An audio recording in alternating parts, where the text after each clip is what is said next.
Morning, everybody. I think you are hale and hearty by the grace of Almighty Allah. Today, you are going to learn some important grammar things that is related with correct form of verb. Using correct form, it is so important. We can't deny.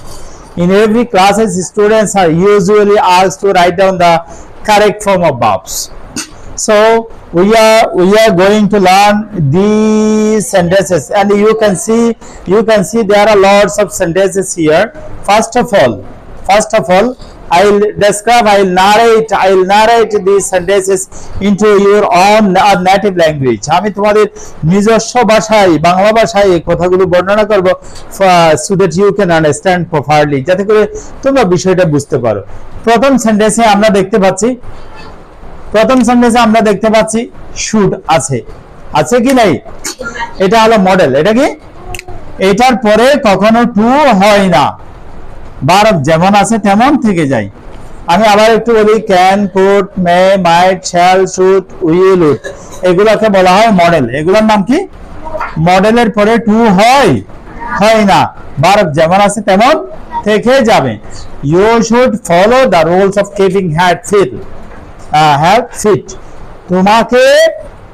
তোমার উচিত অনুসরণ করা স্বাস্থ্যবিধির নিয়মগুলো তোমার মেনে চলা উচিত।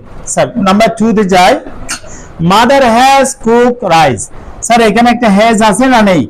আছে। হ্যাজ এর পরে V3 হয়। হ্যাজ এর পরে কি হয়? V3 হয়। তাহলে মাদার হ্যাজ কুকড রাইস, মা ভাত রান্না করেছে। Mother has cooked rice. Clear sir? পারবো? দেন আমরা সি নাম্বারে যাই। What does he do. তাহলে এখানে কি হবে? What does he do. এখান থেকে আমরা একটা রুল শিখি। রুলটা হচ্ছে কোন সেন্টেন্সের মধ্যে do, does, did, do not, does not, did not এগুলো থাকলে ভার্বটা প্রেজেন্ট ফর্ম হবে, যেমন আছে তেমন থাকবে। টু থাকলে এটা উঠে যাবে। এটা হলো রুল। সো আমি আশা করি যে তোমরা ভালোভাবে বুঝতে পারছো। এটা একটা প্রশ্ন। এটা একটা কি প্রশ্ন? এই প্রশ্নের মধ্যে ডাজ আছে না নেই? আমরা রুলটা কি বলি? Do, does, did, do not, does not, did not থাকলে ভার্বের কয় নাম্বার ফর্ম হবে? 1 নাম্বার ফর্ম হবে, এবং টু থাকলে সেটা বাদ হয়ে যাবে। স্যার এবার আমরা নাম্বার ডি তে যাই। Mister Alam is going to open A school. Sir আমি একটা কথা বলি, এই টু মনে রাখো সবাই, টু এর পরে ভার্ব যেমন আছে তেমন থেকে যাবে, এর আগে আর টু হবে না, কারণ দুইটা টু এক জায়গায় হয় না। Clear? Mister Alam is going to open A school. Alam সাহেব একটা স্কুল করতে যাচ্ছে। আলম সাহেব একটা স্কুল খুলতে যাচ্ছে। তাহলে কি রুলটা শিখলাম বলো? টু এর পরে ভার্ব যেমন আছে তেমন থেকে যাবে, এর আগে টু আছে, টুটা ফেলে দেবো, কারণ দুইটা টু কখনো এক জায়গায় হয় না। স্যার এখন আমরা কয় নাম্বারে আছি? ই নাম্বারে। He can play cricket. Say cricket খেলতে পারে।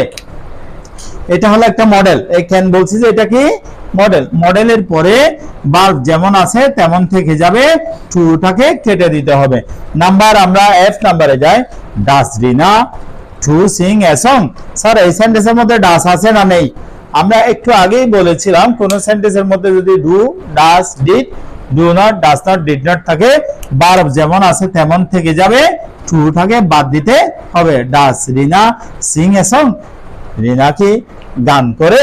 এবার আমরা জি নাম্বারে যাই। Sir did he write a letter. Sir আবার ঘুরে ফিরে একই কথা আসছে। এই সেন্টেন্সের মধ্যে ডিড আছে নাকি নেই? এখানে যেহেতু ডিড আছে, আমরা এই ডিডের কারণে এটা ভার্বটা যেমন আছে তেমন থেকে যাবে, টুটাকে আমরা আয়না করে পাঠিয়ে দেবো। কেমন? এটাকে আমরা বাদ দিয়ে দেবো। এরপরে আমরা এইচ নাম্বারে চলে যাই। দ্য গার্লস একজন মেয়ে না বেশি মেয়ে? দ্য গার্লস একজন মেয়ে না বেশি মেয়ে? বেশি, যেহেতু এটা প্লুরাল, তাহলে এখানে যেমন আছে তেমন রেখে দাও এবং টুটাকে বাদ দিয়ে দাও। তাহলে the girls draw a picture. মেয়েরা একটা ছবি আঁকে। যেমন আছে তেমন রেখে দাও এবং আগে দিয়ে টুটা ফেলে দাও। এখানে যদি তুমি এস না দিতে, এদিকে একটা এস দেওয়ার প্রয়োজন ছিল। এদিকে যেহেতু এস হয়েছে, এদিকে আর এস হলে আবার প্যাচ হয়ে যাবে। ক্লিয়ার? এবার আমরা আই নাম্বারে যাই। I see a teacher। তাহলে I see a teacher যেমন আছে তেমন থেকে যাবে, এটার আগে দিয়ে যে টু আছে টুটা আমরা ফেলে দেবো। I see a teacher আমি একজন শিক্ষককে দেখি, আমি একজন শিক্ষককে দেখি। যে নাম্বার দেখো, যে number we to be happy, এরকম যদি টু বি থাকে, এরকম যদি টু বি থাকে, টু বি এর জায়গায় আমরা am is are was were থেকে যে কোনো একটাকে আমরা বাছাই করব। Am is are was were, তাহলে উই এর সাথে তো ইজ হবে না, উই আর হ্যাপি, আমরা সুখী, আমরা সুখী। স্যার নাম্বার কে নাম্বারে দেখি আল্লাহ মাইট হেল্প ইউ। স্যার এখানে যে মাইটটা আছে এটা হলো মডেল অক্সিলারি, এটা কি মডেল, মডেলের পরে টু হয় না, বারক যেমন আছে তেমন থেকে যাবে, আল্লাহ মাইট হেল্প ইউ, আল্লাহ তোমাকে সাহায্য করতেও পারতো। এরপরে আমরা দেখি নাও ইট ইজ রেইন আছে, বলছে নাও ইট ইজ রেইন, এটা নাও ইট ইজ রেইনিং, এখন বৃষ্টি হচ্ছে, এটা প্রেজেন্ট কন্টিনিউয়াস হবে, কিসে হবে, নাও ইট ইজ রেইনিং, এখন বৃষ্টি হচ্ছে।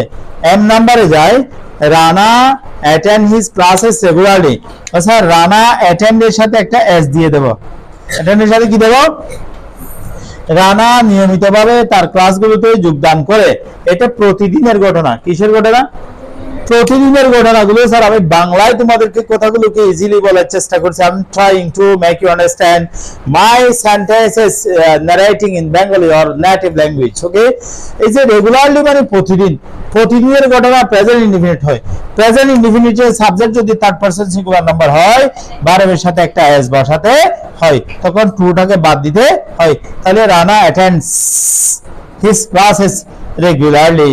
নাম্বার এটা এর নাম্বারে দেখি হি টু কাম হিয়ার ইয়েস্টারডে, সে গতকাল আসে না এসেছিল, গতকাল সে এখানে আসে না এসেছিল, এসেছিল মানে আগের ঘটনা, আগের ঘটনা হলে বারবার আমরা কয় নাম্বার ফর্ম বসাবো, 2 নাম্বার ফর্ম, এটা দেওয়াই আছে, কাম নেই কি আছে, কাম নেই কি আছে, খেম আছে, খেম। এরপরে আমরা এই নাম্বারটা দেখি দা ক্যাটল টু বি গ্রেজিং, আমরা কতক্ষণ আগে বললাম এরকম যদি টু বি দেওয়া থাকে সেটা এম ইজ আর ওয়াজ আর হবে, কিন্তু আমরা এখানে দা ক্যাটল মানে গবাদি পশুদের সবাইকে বলছে, অনেকগুলো গবাদি পশু, অনেকগুলো ক্যাটল জমির মধ্যে চড়ছে, এই জন্য দা ক্যাটল আর গ্রেজিং ইন দা ফিল্ড, অনেকগুলো গরু ছাগল জমিতে কি করছে, অনেকগুলো গরু ছাগল জমিতে চড়ছে। এরপরে আমরা যাই I to study in this school for 3 hours, আমি পড়ি এই স্কুলে 3 বছর ধরে।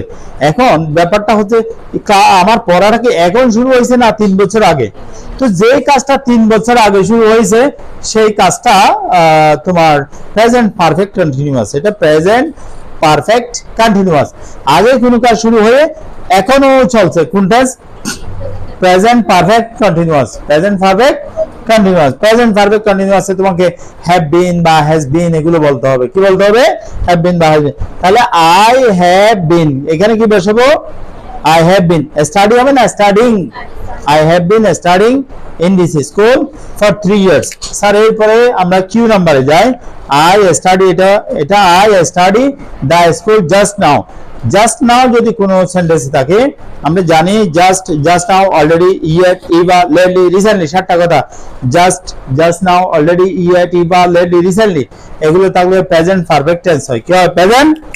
তাহলে এখানে আই স্টাডি আছে যে এটা হবে I have studied, I have studied, টুটা কি হয়ে যাবে, বাদ হয়ে যাবে, I have studied the book just now, the school now, the book হবে, কেমন। এরপরে আমরা এটাতে যাই I never think of to do harm to others, এখানে একটা জিনিস সবাই দেখো, এখানে অফ আছে, আছে না নেই, আছে, অফ এটা হলো প্রিপোজিশন, প্রিপোজিশনের পরে যে ভার্বটা থাকে তার সাথে আইএনজি হয়, কি হয়, আইএনজি হয়, তাহলে I never think of doing harm to others, আমি কখনো অন্যের ক্ষতি করার চিন্তা আমি করি না। এরপরে নাম্বার লাস্ট বিফোর লাস্ট, শেষেরটার আগেরটা দেখো, he speaks as if he to be এমেড।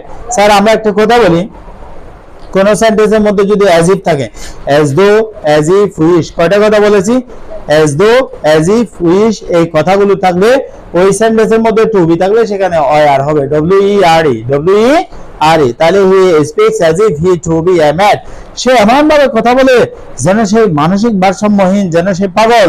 এখানে যাই, each of the boys get a map, তাহলে each আমরা জানি কোন সেন্টেন্সের শুরু দিয়ে every, each, one of, either, neither, everything, everyone, everybody, something, someone, somebody, nothing, nobody, no one, none, either, neither, এই কথাগুলো কোন সেন্টেন্সের শুরু দিয়ে যদি আসে তখন ভার্বটা সিঙ্গুলার হয়। ভার্ব কি হবে? Singular. each of the boys gets হবে কি হবে? gets, টুটা কি হয়ে যাবে? টুটা কাটা যাবে, gets, each of the boys gets a map। ওকে, তাহলে আমরা রাইট ফর্মের এই কথাগুলো বললাম, আশা করি সংক্ষেপে তোমরা বুঝতে পারছো। Thank you all, best of luck, আল্লাহ হাফেজ।